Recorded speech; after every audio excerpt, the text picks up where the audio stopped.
Hi guys welcome back to my channel. ಇದು ನಿನ್ನೆ vlog. Actually ಮೊನ್ನೆ ಎಲ್ಲ ಮೇಲ್ಗಡೆ ಎಲ್ಲ ಶೆಲ್ಫ್ ಮೇಲೆ ಆ್ಯಂಡ್ ಟೈಲ್ಸ್ ಎಲ್ಲ ಕ್ಲೀನ್ ಮಾಡಿದ್ದೆ.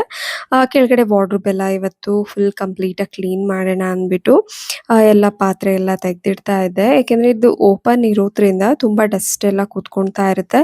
ನಾನು ಏನೇನು ಕಸ ಗುಡಿಸ್ತೀನಿ ಅದೆಲ್ಲ ಸ್ಮಾಲ್ ಡಸ್ಟ್ ಎಲ್ಲ ಹೋಗ್ಬಿಟ್ಟು ಅದ್ರ ಕೆಳಗಡೆ ಎಲ್ಲ ಕೂತ್ಕೊಳುತ್ತೆ. ಸೊ ಅದಕ್ಕೋಸ್ಕರ ಅಟ್ಲೀಸ್ಟ್ 1 ಮಂತ್ಗೆ ಒಂದ್ಸಲನಾದರೂ ಕ್ಲೀನ್ ಮಾಡ್ಕೊಳ್ತೀನಿ. ಈಗ ಹಬ್ಬ ಇದೆಯಲ್ಲ, ಈಗ ಒಂದ್ಸಲ ಕ್ಲೀನ್ ಮಾಡ್ಕೊಳ ಅಂದ್ಬಿಟ್ಟು ಎಲ್ಲ ಬಾಕ್ಸ್ ಎಲ್ಲ ತೆಗ್ದಿಡ್ತಿದ್ದೆ. ಬಾಕ್ಸ್ ಎಲ್ಲ ತೆಗ್ದಿಟ್ಬಿಟ್ಟು ಅದರೆಲ್ಲ ಒಂದ್ಸಲ ನೀಟಾಗಿ ಕ್ಲೀನ್ ಮಾಡ್ಕೊಂಡು ಎಲ್ಲ ಒರೆಸ್ಕೊಂಡೆ. ಮತ್ತೆ ಎಲ್ಲದೂ ಬಾಕ್ಸ್ ಎಲ್ಲ ಸ್ವಲ್ಪ ಧೂಳಾಗಿತ್ತು ಮೇಲ್ಗಡೆ ಎಲ್ಲ. ಆ ಧೂಳೆಲ್ಲ ಮತ್ತೆ ಬಟ್ಟೆ ಎಲ್ಲ ತೇವ ಮಾಡ್ಕೊಂಡು ಒರೆಸ್ಬಿಟ್ಟು ಮತ್ತೆ ಅದೇ ಪ್ಲೇಸಲ್ಲೆಲ್ಲ ಆರ್ಗನೈಸ್ ಮಾಡಿರ್ತೆ. ಇದು ನಿನ್ನೆ ಎಲ್ಲ ಇದೆ ಎಷ್ಟೊಂದು ಟೈಮ್ ಆಗ್ಬಿಡ್ತು. ಯಾಕೆಂದರೆ ಗ್ರಾಸರಿ ಎಲ್ಲ ತರಿಸಿದೆ, ಅದನ್ನೆಲ್ಲ ಕಂಪ್ಲೀಟಾಗಿ ಎಲ್ಲಾವುದು ಜೋಡಿಸಿಟ್ಟಿರಲಿಲ್ಲ. ಯಾಕೆಂದರೆ ಇಲ್ಲೊಂದು ಸ್ವಲ್ಪ ಕ್ಲೀನಿಂಗ್ ಮಾಡಿಬಿಟ್ಟು ನೆಕ್ಸ್ಟ್ ಎಲ್ಲ ಜೋಡಿಸಿದ್ರಾಗುತ್ತೆ ಅಂತ. ಈಗ ಆಮೇಲೆ ಕ್ಲೀನ್ ಮಾಡ್ದಲೆ ಮತ್ತೆ ಜೋಡಿಸಿದ್ರೆ ಮತ್ತೆ ತೆಗಿಬೇಕು. ಸೊ ಮತ್ತೆ ಡಬಲ್ ಕೆಲಸ ಆಗಿಬಿಡುತ್ತೆ. ಅದಕ್ಕೆ ಹೇಗಿದ್ರು ಎಲ್ಲಾವುದು ಅರೇಂಜ್ ಮಾಡಬೇಕು. ಸೊ ಅದಕ್ಕೆ ಫಸ್ಟ್ ಎಲ್ಲ ತೆಗೆದ್ಬಿಟ್ಟು ಕ್ಲೀನ್ ಮಾಡಿಬಿಟ್ಟು ಆಮೇಲೆ ಎಲ್ಲ ಗ್ರಾಸರಿ ಎಲ್ಲ ಫಿಲ್ ಮಾಡಿದರೆ ತುಂಬ ಈಸಿ ಆಗುತ್ತೆ ಅಂದ್ಬಿಟ್ಟು ಹೀಗೆ ಮಾಡಿದೆ. ಆ್ಯಂಡ್ ಐಟಮ್ ಬಾಕ್ಸ್ ಎಲ್ಲ ಕ್ಲೀನ್ ಮಾಡಿರಲಿಲ್ಲ ಈಗ ಹಬ್ಬಕ್ಕೆ ಅಂದ್ಬಿಟ್ಟು ಮತ್ತೆ ಕ್ಲೀನ್ ಮಾಡ್ತಾ ಇದ್ದೀನಿ. ಇದರಲ್ಲೆಲ್ಲ ಸ್ವಲ್ಪ ಆಲ್ಮೋಸ್ಟ್ ನಾವು ಒಗ್ಗರಣೆಗೆಲ್ಲ ಹಾಕೋದ್ರಿಂದ ಸ್ವಲ್ಪ ಜಿಡ್ಡು ಇರುತ್ತೆ. ಒಂದು ಮಂತ್ಲಿ ಒಂದು ಸಲನಾದರೂ ಇದನ್ನು ವಾಶ್ ಮಾಡ್ಕೋಬೇಕು. ಸೊ ನಾನು ಮತ್ತೆ ಹಬ್ಬ ಇದೆ ಅಂದ್ಬಿಟ್ಟು ಎಲ್ಲ ತೆಗೆದು ವಾಶ್ ಮಾಡಿ ಮತ್ತೆ ಎಲ್ಲವನ್ನೂ ಆರ್ಗನೈಸ್ ಮಾಡಿರ್ತೆ. ಇದು ಒಂದು ಬಾಕ್ಸ್ ಇದ್ದರೆ ಸಾಕು. ಒಗ್ಗರಣೆ ಮಾಡೋದಕ್ಕೆ ಇದೊಂದು ಬಾಕ್ಸ್ ತೆಗೆದುಬಿಟ್ರೆ ಎಲ್ಲ ಆಲ್ಮೋಸ್ಟ್ ಐಟಮ್ ಇದರಲ್ಲೇ ಸಿಕ್ಬಿಡುತ್ತೆ. ಮತ್ತೆ ಸರ್ಚ್ ಮಾಡಿ ಟೈಮ್ ವೇಸ್ಟ್ ಮಾಡೋ ನೆಸಸರಿ ಇರಲ್ಲ. ಆ್ಯಂಡ್ ಅವಲಕ್ಕಿ ಇದನ್ನು ಫಿಲ್ ಮಾಡಬೇಕಾಗಿತ್ತು. ಆ ಬಾಕ್ಸ್ ಎಲ್ಲ ತೊಳೆದ್ಬಿಟ್ಟು ಮತ್ತೆ ಎಲ್ಲ 1 ಕೆಜಿ ಅವಲಕ್ಕಿ ನಮಗೆ ಸಾಕಾಗುತ್ತೆ 1 ಮಂತ್ಗೆ ಅಷ್ಟೇ ನಾನು ತರಿಸೋದು. 1 ಕೆಜಿ ಅವಲಕ್ಕಿನ ಮತ್ತೆ ಅದು ಬಾಕ್ಸ್ ಎಲ್ಲ ತೊಳೆದ್ಬಿಟ್ಟು ಮತ್ತೆ ಫಿಲ್ ಮಾಡಿದೆ. ಇದು ಅಕ್ಕಿ ಬಾಕ್ಸ್. ಅಕ್ಕಿದು ಬಾಕ್ಸ್ ಆಲ್ಮೋಸ್ಟ್ ಖಾಲಿ ಆದಾಗ 1 ತಿಂಗಳಿಗೆ ಒಂದ್ಸಲ ಮತ್ತೆ ತೊಳೆದು ನೀಟಾಗಿ ಒರೆಸ್ಬಿಟ್ಟು ಇಟ್ಬಿಡ್ತೀನಿ. ಯಾಕೆಂದರೆ ಸ್ವಲ್ಪ ತೇವ ಇದ್ರೂ ಇದರಲ್ಲಿ ಹುಳ ಆಡ್ಬಿಡುತ್ತೆ. ಸೊ ನೀಟಾಗಿ ಎಲ್ಲದನ್ನೂ ತೊಳೆದ್ಬಿಟ್ಟು ಒರೆಸಿಟ್ಬಿಟ್ರೆ ಇದೇನು ಹುಳ ಏನೋ ಆಗಲ್ಲ, ತುಂಬ ಚೆನ್ನಾಗಿರುತ್ತೆ ಅಕ್ಕಿ ಎಲ್ಲ. ಸೊ ಇದೊಂದು ವಾರ್ಡ್ರೋಬ್ ಮತ್ತೆ ಕ್ಲೀನ್ ಮಾಡಬೇಕಾಗಿತ್ತು. ಇದನ್ನು ಎಲ್ಲ ತೆಗೆದ್ಬಿಟ್ಟು ನೀಟಾಗೆಲ್ಲ ಕ್ಲೀನ್ ಮಾಡಿ ಒರೆಸ್ಬಿಟ್ಟು ಮತ್ತೆ ಆರ್ಗನೈಸ್ ಮಾಡಿದೆ. ಹಬ್ಬಕ್ಕೆ ಎಲ್ಲ ಸರಿಯಾಗಿ ಕ್ಲೀನ್ ಮಾಡಲಿಲ್ಲ ಅಂದರೆ ಒಂಥರ ಸ್ಯಾಟಿಸ್ಫೈ ಇರಲ್ಲ. ಒಂದು ಕಡೆಯಿಂದ ಎಲ್ಲ ಕ್ಲೀನಾಗಿ ಗುಡಿಸಿ ಒರೆಸಿ ಮತ್ತೆ ಆರ್ಗನೈಸ್ ಮಾಡಿಬಿಟ್ರೆ ಒಂಥರ ಅದು ಹಬ್ಬ ಅನಿಸುತ್ತೆ, ಹಬ್ಬದ ಕಳೆ ಬರುತ್ತೆ ಮನೆಗೆ. ಸೊ ಎಲ್ಲರೂ ತುಂಬ ಬ್ಯುಸಿಯಾಗಿರ್ತೀರ. ಎಲ್ಲರೂ ಕ್ಲೀನ್ ಮಾಡೋದ್ರಲ್ಲಿ ನಿಮ್ಗೆ ಎಷ್ಟು ಮ್ಯಾಕ್ಸಿಮಮ್ ಆಗುತ್ತೆ ಅಷ್ಟು ಮಾಡ್ಕೊಳ್ಳಿ. ಸೊ ಎಲ್ರಿಗೂ ವರಮಹಾಲಕ್ಷ್ಮಿ ಹಬ್ಬ ಅಂದರೆ ತುಂಬ ಖುಷಿ ಇರುತ್ತೆ. ಆ್ಯಂಡ್ ಅಷ್ಟೇ ಕೆಲಸ ಇರುತ್ತೆ. ಸ್ವಲ್ಪ ಡ್ರೈ ಫ್ರೂಟ್ಸ್ ಎಲ್ಲ ಫಿಲ್ ಮಾಡೋದಕ್ಕೆ ಅಂದ್ಬಿಟ್ಟು ಈ ಗ್ಲಾಸ್ ಬಾಕ್ಸ್ ಎಲ್ಲದನ್ನೂ ಮತ್ತೆ ವಾಶ್ ಮಾಡಿ ಎಲ್ಲದು ಕ್ಲೀನ್ ಮಾಡಿ ಇಡ್ತಾ ಇದ್ದೆ. ಒಂದೇ ಸಲ ಒಂದು ಬಟ್ಟೆಲಿ ಡ್ರೈ ಕ್ಲಾತಲ್ಲಿ ಎಲ್ಲದನ್ನೂ ಕ್ಲೀನ್ ಮಾಡ್ಕೊಳ್ಬೇಕು. ಆ್ಯಂಡ್ ಉದ್ದಿನ ಕಾಳೆಲ್ಲ ಖಾಲಿ ಆಯಿತು, ಉದ್ದಿನ ಬೇಳೆ ಎಲ್ಲ. ಸೊ ಅದ್ರದ್ದು ಬಾಕ್ಸ್ ಕೂಡ ಎಲ್ಲ ಕ್ಲೀನ್ ಮಾಡಿಬಿಟ್ಟು ಮತ್ತೆ ರೀಫಿಲ್ ಮಾಡಿಕೊಂಡೆ. 1 ಕೆಜಿ ಬೇಕಾಗುತ್ತೆ. 1 ಕೆಜಿ ಇಲ್ಲ ಅರ್ಧ ಕೆಜಿ ತರಿಸ್ತೀನಿ 1 ತಿಂಗಳಿಗೆ. ಆಲ್ಮೋಸ್ಟ್ ದೋಸೆನೇ ಮಾಡೋದು. ಆ್ಯಂಡ್ ಕಡಲೆ ಬೀಜ ಕೂಡ ಅಷ್ಟೇ 1 ಕೆಜಿ ಅಥವಾ ಅರ್ಧ ಕೆಜಿ ಸಾಕಾಗುತ್ತೆ. ನಮ್ಮ ಕುಂದನಿಗೆ ಇಷ್ಟ ಅಂದ್ಬಿಟ್ಟು ಸ್ವಲ್ಪ ಚಿತ್ರಾನ್ನಕ್ಕೆಲ್ಲ ಜಾಸ್ತಿ ಹಾಕ್ತೀನಿ. ಅವನಿಗೆ ಡ್ರೈ ಫ್ರೂಟ್ಸ್ ತರಿಸಿದ್ದೆ. ತುಂಬ ದಿನ ಆಗಿತ್ತು ಡ್ರೈ ಫ್ರೂಟ್ಸ್ ಎಲ್ಲ ತರಿಸಿರ್ಲಿಲ್ಲ. ಅವ್ನಿಗೇನಾದರೂ ತಂದುಬಿಟ್ರೆ ಮುಗೀತು. ಡ್ರೈ ಫ್ರೂಟ್ಸ್ ಅಮ್ಮ ಎದ್ದು ಬಿದ್ದು ಡ್ರೈ ಫ್ರೂಟ್ಸ್ ಎಲ್ಲ ಇರ್ತಾನೆ. ಯಾವಾಗಲೂ ಡ್ರೈ ಫ್ರೂಟ್ಸ್ ಕೊಡು ಅಂತ ಅಂತಾನೆ. ಸೊ ಅವನಿಗೆ ಕಾಣ್ದಂಗೆ ಹಿಂದೆ ಇಟ್ಬಿಡ್ತೀನಿ. ಎನಿ ಟೈಮ್ ಅವನು ಡ್ರೈ ಫ್ರೂಟ್ಸ್ ಕೊಡು ಅಂತಾನೆ. ಸೊ ಡ್ರೈ ಫ್ರೂಟ್ಸ್ ತುಂಬಾನು ಕೊಡಬಾರ್ದು. ಎಷ್ಟು ಬೇಕೋ ಅಷ್ಟು ಡ್ರೈ ಫ್ರೂಟ್ಸ್ ತಿಂದರೆ ಅದು ಹೆಲ್ತಿಗೆ ತುಂಬ ಬೆನಿಫಿಟ್ಸ್ ಇದೆ. ಸೊ ಅವನಿಗೆ ಕಾಣಬಾರ್ದು ಅಂದ್ಬಿಟ್ಟು ಯಾವಾಗಲೂ ಕೇಳ್ತಾನೆ ಅಂತ ಹಿಂದೆ ಇಟ್ಬಿಡ್ತೀನಿ. ಇದು ಡೇಟ್ಸ್. ಇದು ಕೂಡ ತುಂಬ ಸ್ವೀಟಾಗಿರುತ್ತೆ. ನಮ್ಮ ಕುಂದನಿಗೆ ಮಾತ್ರ ಇದು ಇಷ್ಟ ಆಗಲ್ಲ. ಖರ್ಜೂರ ಇದು ಕೂಡ ತುಂಬ ಚೆನ್ನಾಗಿತ್ತು. ಟೇಸ್ಟ್ ತುಂಬ ಚಿಕ್ಕದಿತ್ತು ಖರ್ಜೂರ. ಇದು ನಮ್ಮ ಹಸ್ಬೆಂಡ್ಗೆ ವೆಸ್ಟಲ್ಲಿ ಕೊಟ್ಟಿದ್ದು ಗಿಫ್ಟ್ ಇದು. ಇದು ಹ್ಯಾಂಡಲ್ ಇತ್ತು.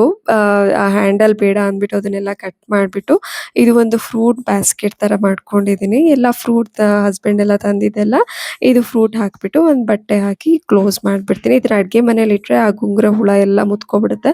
ಸೊ ಅಡುಗೆ ಮನೇಲಿ ಯಾರು ಫ್ರೂಟ್ ಇಡಬೇಡಿ. ಈ ರೀತಿ ಒಂದು ಜೋಡಿಸ್ಬಿಟ್ಟು ಅಥವಾ ನೀವು ಫ್ರೂಟ್ ಇಟ್ರೂ ಡೈನಿಂಗ್ ಟೇಬಲಲ್ಲೆಲ್ಲ ಇಡ್ತೀರಲ್ಲ ಅದ್ರ ಮೇಲ್ಗಡೆ ಒಂದು ಬಟ್ಟೆ ಹಾಕ್ಬಿಡಿ. ನಮ್ಮ ಕುಂದನ್ ಯಾವಾಗಲೂ ಹೊಸ ಡ್ರೆಸ್ ಹಾಕ್ಕೊಂಬಿಟ್ಟು ಪೋಸ್ ಕೊಡ್ತಿದ್ದ. ಅವರಪ್ಪ ಹೊಸ ಡ್ರೆಸ್ ತರಿಸ್ತಾನೆ ಇರ್ತಾರೆ. ಇವ್ನಿಗೆ ಸ್ನಾನ ಮಾಡಿದಾಗಲೆಲ್ಲ ಹೊಸ ಡ್ರೆಸ್ ಹಾಕ್ಬೇಕು. ಅಮ್ಮ ಇಲ್ಲ ನನಗೆ ಹೊಸ ಡ್ರೆಸ್ ಬೇಕು, ನಾನು ಹೊಸ ಡ್ರೆಸ್ಸೇ ಹಾಕ್ಕೊಂತೀನಿ ಅಂದ್ಬಿಟ್ಟು ಹಾಕ್ಕೊಂಬಿಟ್ಟು ಹೆಂಗೆ ಕಾಣಿಸ್ತೀನಮ್ಮ ಸೂಪರ್ ನಾನು ಅಂದ್ಬಿಟ್ಟು ಪೋಸ್ ಕೊಡ್ತಿದ್ದ. ಆ್ಯಂಡ್ ನೈಟ್ ನಾನು ಎಗ್ ಬುರ್ಜಿ ಮಾಡಿದ್ದೆ. ಸಿಂಪಲ್ಲಾಗಿ ಮಾಡಿದ್ದೆ. ಯಾಕೆಂದರೆ ನೆಂಚ್ಕೊಳಕ್ಕೆ ಏನೂ ಇರಲಿಲ್ಲ.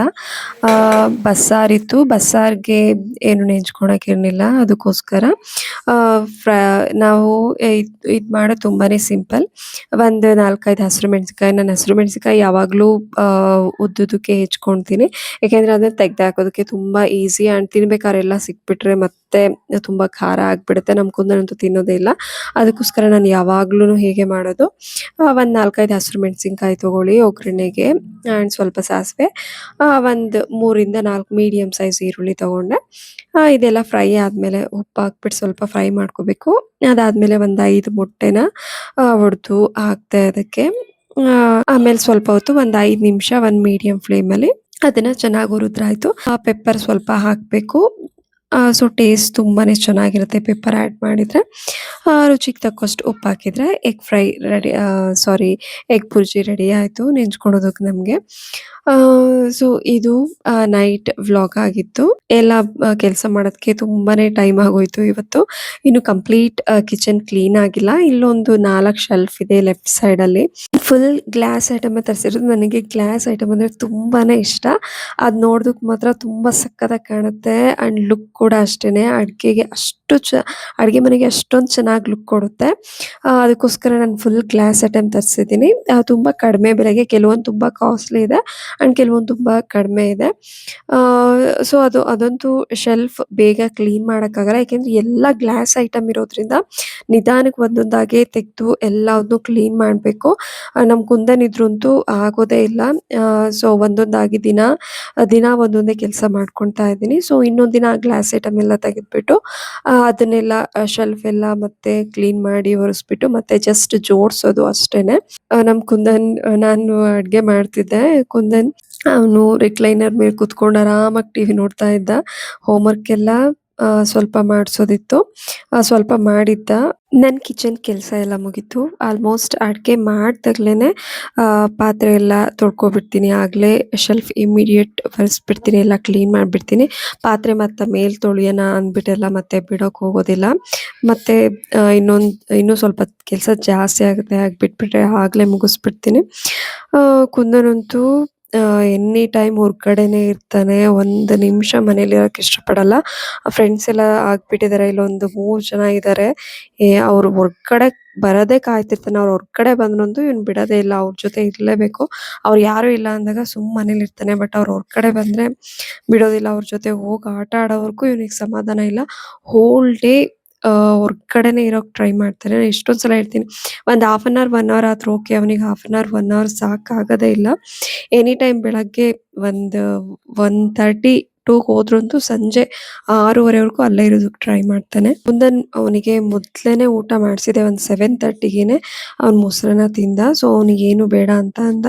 ಅವನಿಗೆ ಎಗ್ ಬುರ್ಜಿ ಸ್ವಲ್ಪ ತಿನ್ಸೋಣ ಅಂದ್ಬಿಟ್ಟು ಅಲ್ಲಿ ಸೈಡಲ್ಲಿ ಇಟ್ಟಿದ್ದೆ. ಹಸ್ಬೆಂಡ್ ಅವನಿಗೆ ತಿನ್ನಿಸಿದ್ರು ಸ್ವಲ್ಪ. ಅವನು ಎಗ್ ಬುರ್ಜಿ ಅಷ್ಟೊಂದು ಇಷ್ಟಪಡಲ್ಲ. ಆಮ್ಲೆಟ್ ಆದರೆ ತಿಂತಾನೆ, ಇಲ್ಲ ಒಂದು ಮೊಟ್ಟೆ ಬೇಯಿಸ್ಕೊಟ್ರೆ ಅದು ಭಂಡಾರ. ಒಳಗಡೆ ಇರೋದು ತಿನ್ನೋದೇ ಇಲ್ಲ. ಬರೀ ಹೊರಗಡೆ ಇರೋದು ಮಾತ್ರ, ವೈಟ್ ಪಾರ್ಟ್ ಮಾತ್ರ ತಿಂತಾನೆ ಅಷ್ಟೇನೆ. ಸೊ ಅವನಿಗೆ ಇಷ್ಟ ಆಗೋದು ಏನಿದ್ರೂ ಆಮ್ಲೆಟ್ ಮಾತ್ರ ಎಲ್ಲ ತಿಂತಾನೆ. ಅದರಲ್ಲೂ ಜಾಸ್ತಿ ಈರುಳ್ಳಿ ಹಾಕ್ಬಾರ್ದು ಅವನಿಗೆ. ಸೊ ನಾವೆಲ್ಲರೂ ಕುತ್ಕೊಂಡು ಊಟ ಮಾಡಿದ್ವಿ ನೈಟ್ ಜೊತೆಗೇನೆ.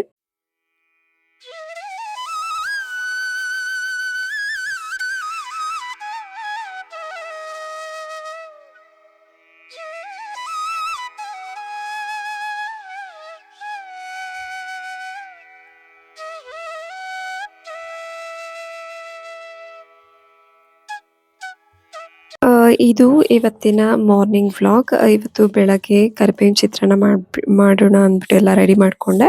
ಜಸ್ಟ್ 2ರಿಂದ 4 ಹಸಿರು ಮೆಣಸಿನ್ಕಾಯಿ ಆದರೂ ಆಯಿತು. ಒಂದು ಸ್ವಲ್ಪ 1 ಇಡಿ ಕರಿಬೇವಿನ ಎಲೆ, 1 ಇಡಿ ಕೊತ್ತಂಬರಿ ಸೊಪ್ಪು ಇಷ್ಟನ್ನ ನಾವು ಮಿಕ್ಸಿ ಜಾರ್‌ಗೆ ಹಾಕ್ಬಿಟ್ಟು ಗ್ರೈಂಡ್ ಮಾಡ್ಕೋಬೇಕು. ನೀವಿಲ್ಲಿ ಒಂದು 4ರಿಂದ 5 ಎಸಳು ಬೆಳ್ಳುಳ್ಳಿ ಹಾಕಿದ್ರುನು ಕೂಡ ಬೆಳ್ಳುಳ್ಳಿ ಒಂದು ಸ್ವಲ್ಪ ಜೀರಿಗೆ ಹಾಕಿದ್ರುನು ಕೂಡ ಫ್ಲೇವರ್ ತುಂಬಾನೇ ಚೆನ್ನಾಗಿ ಬರುತ್ತೆ. ನೀವು ಜೀರಿಗೆ ಮತ್ತೆ ಬೆಳ್ಳುಳ್ಳಿನ ಒಂದು ಸ್ವಲ್ಪ ಆಡ್ ಮಾಡಿ ಚೆನ್ನಾಗುತ್ತೆ. ಸೊ ಅದನ್ನ ನೀರು ಹಾಕ್ದೇನೆ ಅದನ್ನ ಗ್ರೈಂಡ್ ಮಾಡ್ಕೋಬೇಕು. ಈ ಒಗ್ಗರಣೆ ನೀವು ಹೇಗ್ ಮಾಡ್ತೀರಾ ಚಿತ್ರಾನ್ನ ಅದೇ ರೀತಿ ಒಗ್ಗರಣೆ ಹಾಕ್ಬೇಕು. ಸಾಸಿವೆ, ಕರಿಬೇವು, ಒಂದೆರಡು ಹಸಿರು ಮೆಣಸಿನಕಾಯಿ. ನಾನು ಕಡಲೆಬೀಜ ಇಲ್ಲಿ ಮೊದಲೇ ಫ್ರೈ ಮಾಡಿ ಇಟ್ಕೊಬಿಡ್ತೀನಿ. ಒಂದೊಂದು ಸಲ ಹಸಿ ಆಗುತ್ತೆ, ಒಂದೊಂದು ಸಲ ಸೀದೋಗುತ್ತೆ. ಸೊ ನನಗೆ ಅಷ್ಟು ಇಷ್ಟ ಆಗಲ್ಲ. ಸೊ ಅದಕ್ಕೆ ಮೊದಲೇ ಚೆನ್ನಾಗಿ ಫ್ರೈ ಮಾಡಿ ಇಟ್ಕೊಳ್ತೀನಿ. ಆಮೇಲೆ ಈರುಳ್ಳಿ ಹಾಕ್ಬಿಟ್ಟು ಉಪ್ಪಾಕಿ ಸ್ವಲ್ಪ ಅರಿಶಿನ ಹಾಕ್ಬಿಟ್ಟು ಫ್ರೈ ಮಾಡ್ಕೊಳ್ಳಿ ಚೆನ್ನಾಗಿ. ಅದಕ್ಕೆ ನೀವು ಗ್ರೈಂಡ್ ಮಾಡ್ಕೊಂಡಿರ್ತೀರಲ್ಲ ಆ ಮಸಾಲೆ ಹಾಕಿ ಸ್ವಲ್ಪ ಲಾಸ್ಟಿಗೆ ನಿಂಬೆಹಣ್ಣು ಹಾಕಿದ್ರೆ ರೆಡಿ ಆಗುತ್ತೆ. ಇದು ಇವತ್ತಿನ ವ್ಲಾಗ್ ಆಗಿತ್ತು. ಆ್ಯಂಡ್ ನನ್ನ ಯೂಟ್ಯೂಬ್ ಚಾನೆಲ್ಗೆ ಯಾರೆಲ್ಲ ಸಬ್ಸ್ಕ್ರೈಬ್ ಆಗಿಲ್ಲ ಸಬ್ಸ್ಕ್ರೈಬ್ ಆಗಿ ಲೈಕ್ ಕಮೆಂಟ್ ಆ್ಯಂಡ್ ಶೇರ್ ಮಾಡಿ. ಮತ್ತೆ ನೆಕ್ಸ್ಟ್ ವಿಡಿಯೋದಲ್ಲೇ ಸಿಗೋಣ. Thank you so much.